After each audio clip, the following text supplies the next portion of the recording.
All right, thank you. Good morning, Coach. How are you this morning? Great. How are you? Doing well. Good to hear from you for your during your first year coaching the Red Wolves. For members of the media on the call, please press *1 at this time to get in the queue to ask questions for Coach McCasland. Coach, again, like I said, it's the first time we get a chance to talk to you. Can you give us your thoughts on your season so far, dating back to the non-conference play and now your first few games in the Sun Belt?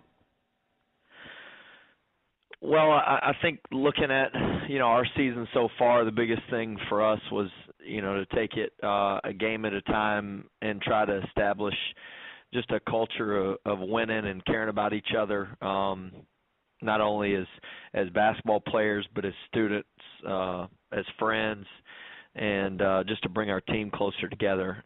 We had some good road trips early playing at Georgetown, and then going and playing at the Army tournament as a part of that Maui and the Mainland Classic tournament. That was fun to have an opportunity to go up there and spend time on the road and win some basketball games against some good teams, and then to have our fans starting to really show up here at the Convo with some good non-conference wins here at home, and then they had a tough stretch right before conference play. We played 5 games in a row on the road and won a couple of them and lost 3 of them, and that really, I think showed us, what we're capable of, but also gave us an idea of what we needed to work on heading into conference play. So, a great opportunity for us to come together as a team and learn a lot about each other, but also to get some experience of what it means to play on the road.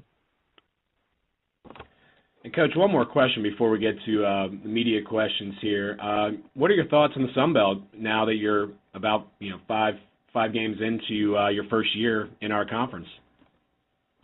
It's fun because I know a lot of the coaches in the league prior to joining it as a coach, and have a ton of respect for the league. And coming from the Big 12 as an assistant the last 5 years, and the league had 7 out of the 10 teams go to the tournament a couple times when I was in the league. So when you have that kind of league schedule, I walked into this league not having a lot of experience other than knowing some of the coaches and having followed some of the teams because we played them.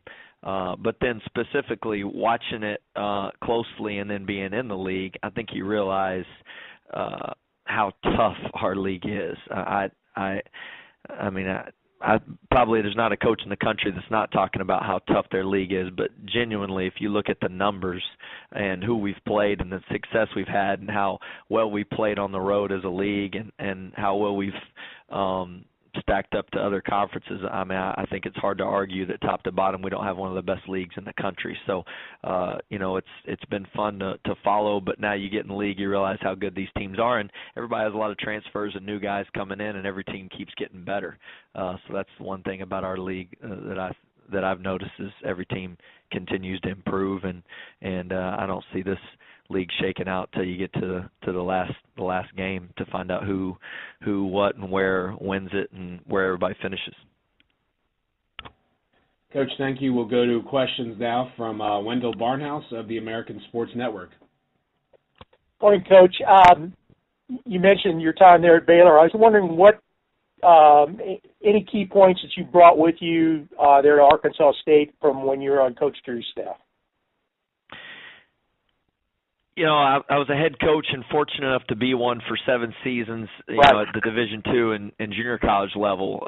But the one thing from a program standpoint, when you have this many people involved, usually, you're fortunate to have an assistant, maybe 2, and maybe Right. a graduate assistant, maybe one manager to run with. And the one thing I really learned from Coach is how to run a program and how to move it forward. I think technology has been a huge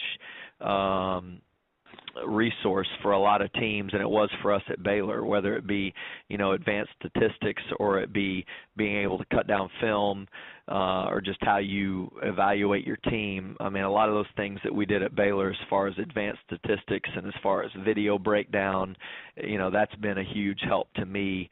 And then, just learning how to run a program that has that many people involved.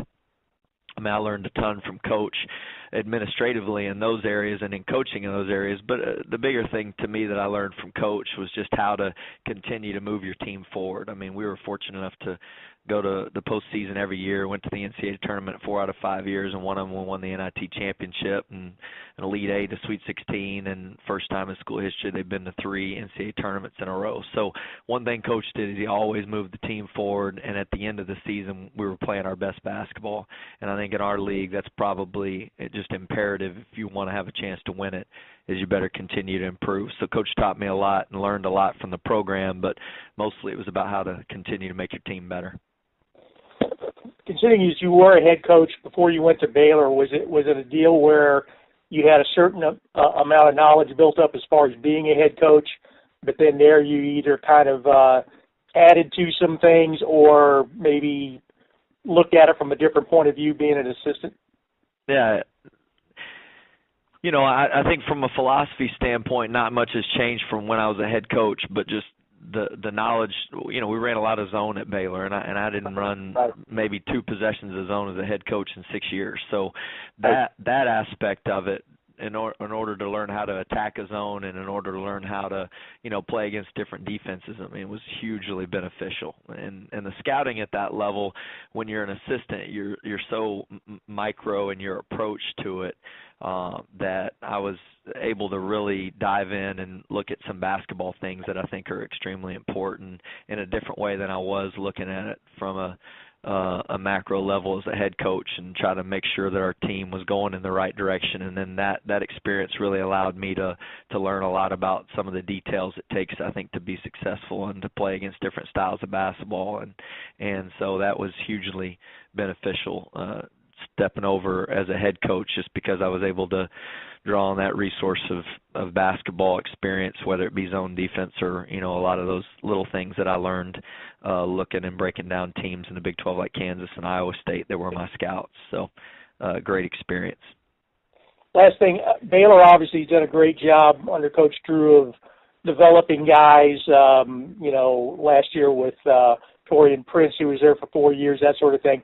Is that something you hope to kind of transfer there to Arkansas State, that same idea of, you know, kind of staying in the program for 2, 3, 4 years and trying to, you know, develop players?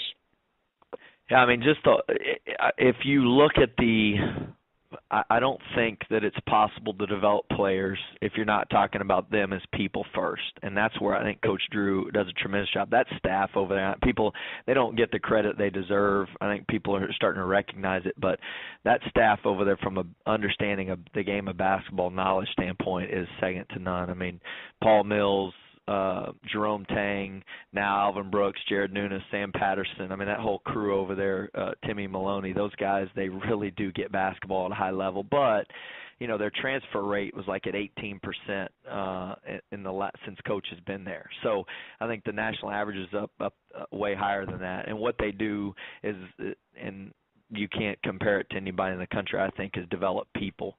And when you see how well people feel like they're not only cared for as basketball players, but as individuals and spiritually, you know, as a student athlete, just there's a lot of things that go into it that help them develop, which allows them to continue to get better on the basketball court in addition to what they do on the court. So, you know, that's definitely part of who we are here, and what we want to do is help develop young men, not just basketball players, and I think that helps them on the basketball court just as much. Great. Thanks a lot. I appreciate your time. Yeah, thank you. Wendell, thank you very much. And Coach McCasland, thank you again for joining us this morning. Those are all the questions we have. You bet. Thank you. Thanks for having me on.